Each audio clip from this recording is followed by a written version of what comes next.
తెలియజేసుకుంటూ నాకు ఆయన సిలువలో పలికిన 7 మాటల్లో 3వ మాట నాకు ఇచ్చారు.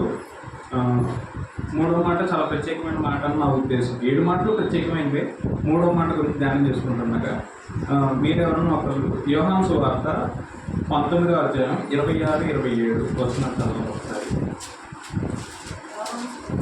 యోహాను సువార్త 19వ అధ్యాయం 26-27 వచనాలు. యేసు తన తల్లియు తాను ప్రేమించిన శిష్యుడును దగ్గర నిలుచుండగా చూచి, అమ్మా, ఇదిగో నీ కుమారుడు అని తన తల్లితో చెప్పాను. తర్వాత శిష్యుడు చూసి, ఇదిగో నీ తల్లి అని చెప్పాను. ఈ మాటలు మనం డీప్గా చూస్తే దానిలో అంతా కూడా బాధ్యత గురించి మనం తెలుసుకోవచ్చు అన్నమాట. ఈ మాటలు చెప్పబోయే ముందు చిన్న సాక్ష్యం. నా విషయంలో, నా పర్సనల్గా నాకు మా తండ్రి కష్టం అనేది నాకు తెలియదు. ఎందుకంటే ఆయన మమ్మల్ని బాగా చూసుకున్నారు. కానీ ఆయన కష్టం నాకు ఎలా తెలిసింది అంటే, జనరల్గా ఎవరైనా కానీ ఏం చెప్తారు, తండ్రి కష్టం మళ్ళీ తండ్రి అయిన తర్వాత తెలుస్తుంది అని చెప్పేసి అని అంటారు సహజంగా. కానీ మాలో నాకు కావచ్చు, మా తమ్ముడు కావచ్చు, మా చెల్లి కావచ్చు ఎంతో కొంత బాధ్యత లేదా మంచి లక్షణాలు ఉన్నాయంటే మా అమ్మగారు పెంచిన పెంపకమే ఖచ్చితంగా. అలాగే అసలు దేవుడు భూమి మీదకి రావడం గల కారణం ఏంటి? సర్వమానవాళి పాపం నిమిత్తం. అవునా? వచ్చారు, ఆయన శిక్ష ఏదో ఫేస్ చేశారు, వెళ్ళిపోవచ్చు కదా. అలా వెళ్ళిపోకుండా చివరి నిమిషంలో కూడా, అంత శ్రమలో కూడా ఆయన తల్లి గురించి ఆలోచిస్తున్నారు. అలాగే ఆ తల్లి యొక్క బాధ్యత గురించి చెప్తున్నారు అన్నమాట. అలాగే మనం కూడా మన రెగ్యులర్ డే టు డే లైఫ్లో ఇప్పుడు నేనే ఉన్నానండి, మా అమ్మగారు రీఛార్జ్ చేయమని చెప్పి నిన్న సాయంత్రం చెప్పారు. నేనేమన్నాను, రీఛార్జ్ కదా ఇవాళ సాయంత్రం తీసుకుని నేనేం చేస్తాను, రేపు మార్నింగ్ చేస్తే మీకు మళ్ళీ డే నుంచి మళ్ళీ నెక్స్ట్ మంత్ వరకు వస్తుందని చెప్పేసి నేనేం చేశాను, పోస్ట్ పోన్ చేశాను, నెగ్లెక్ట్ చేశాను. మళ్ళీ నెక్స్ట్ డే మార్నింగ్ జాబ్కి వెళ్ళిపోయిన తర్వాత ఇంకా అక్కడ వర్క్స్తో బిజీ ఉండిపోయి నేనేం చేశాను, నెగ్లెక్ట్ చేశాను.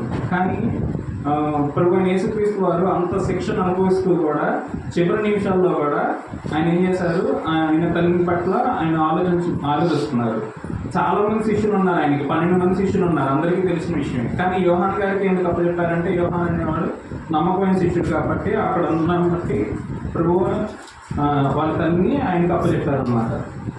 మొదటి 3 మాటలు కూడా, ఒకటి క్షమాపణ గురించి, ఇంకోటి రక్షణ గురించి, మూడోది తల్లి యొక్క బాధ్యత గురించి. ఆ తర్వాత ఆయన గురించి మాట్లాడటం జరిగింది. దీని గురించి చిన్న ఉదాహరణ, పాత నిబంధన నుంచి ఒకటి, కొత్త నిబంధన నుంచి ఒకటి తెలుసుకుందాం. నిర్గమాకాండం 20వ అధ్యాయం 12వ వచనం, పేజీ నెంబర్ 61.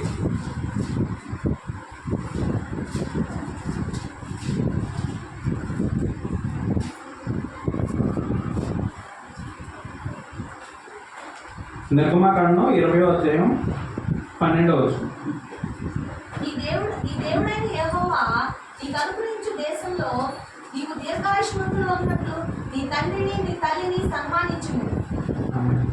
ఏం చెప్తున్నారు? మీ తల్లిని సన్మానించమంటున్నారు. ఎక్కడైతే మనం ఏ దేశంలో అయితే ఉంటున్నామో, ఏ ప్రదేశంలో అయితే ఉంటున్నామో అక్కడ మన తండ్రిని మన తల్లిని సన్మానించమని అంటున్నారు. అలాగే ఎఫ్ఎస్సీలకు రాసిన పత్రిక కొత్త నిబంధనలో పేజ్ నెంబర్ 176, 6వ అధ్యాయం 1-3 వచనాలు.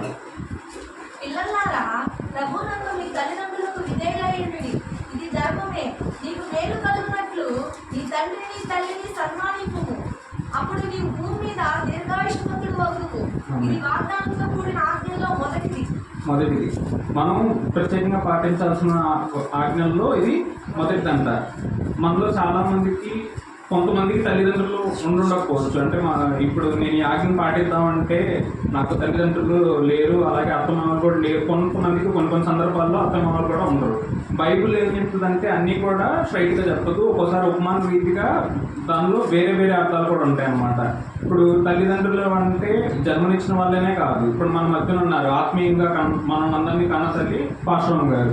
అలాగే సంఘాన్ని కూడా మనం తల్లిదండ్రులకి ఎట్లాంటి ప్రిఫరెన్స్ అయితే ఇస్తామో, ఎటువంటి బాధ్యత అయితే మనం తీసుకుంటామో, అలాగే మనం సంఘం గురించి కూడా మనం అదే విధంగా తీసుకోవాలి. ఇప్పుడు పాశ్రమం గారికి కూడా అలాగే మనం ప్రిఫరెన్స్ అనేది ఇవ్వాల్సి ఉంది.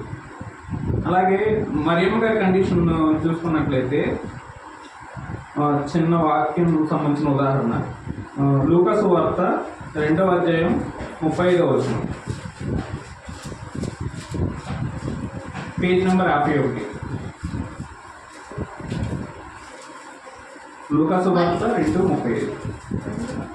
మరియు ఈ హృదయంలోనికి ఒక ఖడ్గము దూసుకొని పోవునని ఆయన తల్లి అయిన మరియతో చెప్పాను.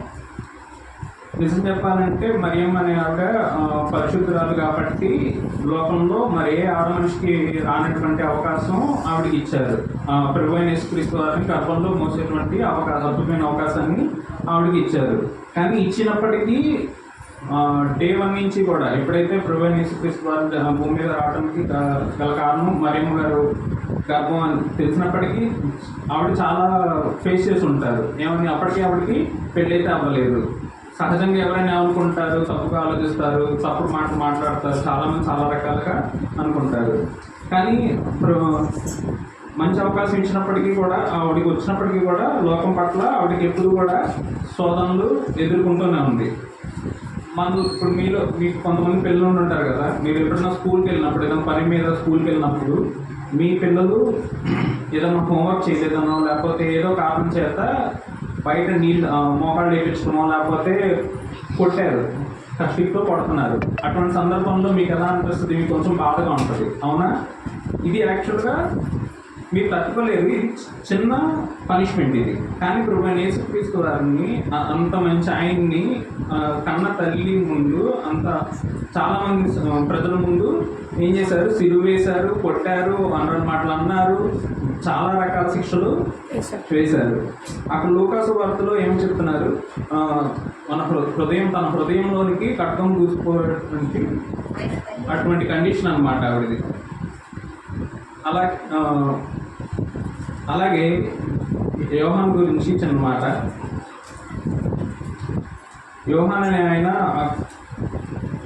ప్రభువైన యేసుక్రీస్తు వారికి 12 మంది శిష్యుల్లో ఒకనొక శిష్యుడు అనమాట. ఎవరికి అప్పచెప్పకుండా ఈయనకి ఎందుకు అప్పచెప్పారంటే మిగతా శిష్యులంతా కూడా ప్రాణభయంతో అక్కడ లేరు. ఈ యోహాన్ అనే ఒక్కళ్ళు ఉన్నారనమాట.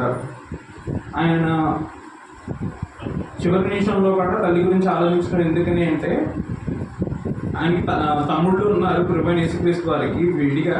కాకపోతే యోహాన్ గారికి అప్పచెప్పడం ఎందుకంటే బాధ్యత గల శిష్యుల్లో ఆయన కూడా ఒకళ్ళు కాబట్టి. అలాగే చిన్న మాట, లాస్ట్లో చిన్న మాట చెప్తున్నాను కదా, అంటే బైబిల్ అనేది స్ట్రైట్గా ఎప్పుడు చెప్పదు. మనం తల్లిదండ్రులకు ఎటువంటి ప్రిఫరెన్స్ అయితే ఇస్తామో, ఎంత ప్రాముఖ్యత అయితే ఇస్తామో, తల్లిదండ్రులకు ఎంత చనువుగా అయితే ఉంటామో, మనల్ని ఆత్మీయంగా కన్న తల్లి అమ్మగారితో కూడా మనం అంతే విధంగా ఉండాలి. ఆవిడ ఇప్పుడు ఒకవేళ మన పేరెంట్స్ ఎవరన్నా కానీ స్ట్రాంగ్గా చెప్పినా, గట్టిగా చెప్పినా, గద్దించినా, మనల్ని కోపం చేసినా కానీ దేనికి అంటే జస్ట్ మనల్ని ఒక రూట్లో పెట్టడానికి. అలాగే అమ్మగారు కూడా ఎప్పుడైనా వాక్యం సంబంధించింది ఏదైనా నియమ నిష్ఠల గురించి ఆవిడ ఎప్పుడు చాలా స్ట్రిక్ట్గా ఉంటారు. ఏదన్నా వాక్యం రిలేటెడ్గా ఏదన్నా ఆవిడైనా కొంచెం గట్టిగా చెప్పినా కానీ అర్థం చేసుకోవడానికి ట్రై చేయండి. అలాగే అర్థం చేసుకోవద్దు. నాకు ఈ అవకాశం ఇచ్చిన వారికి ప్రత్యేక కృతజ్ఞతలు తెలుసుకుంటూ సెలవు. Thank you.